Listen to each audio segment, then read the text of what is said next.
kalluunka iyo buskudka awootaa wax ka siisa aan leen ka dareemin inaad tihiin ciidan balaayaysan laakiin ciidan sharaf leh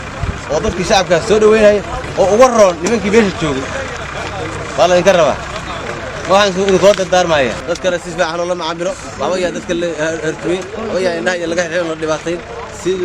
askarinimo iyo asxaan leh dadku waa dadkii shacabka ay soo gurmateen cadow ka dulqaadaysa marka cadow yaan lagu noqotaa taas daarmaya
caruurtoodu joogtay xafiisyadooda waaweyn ka furnaayeen dadka ay ku baadi jireen wixii aan argagaxiso ahayn dadka shicibka uu nabad galo hantidoodu nabad gasho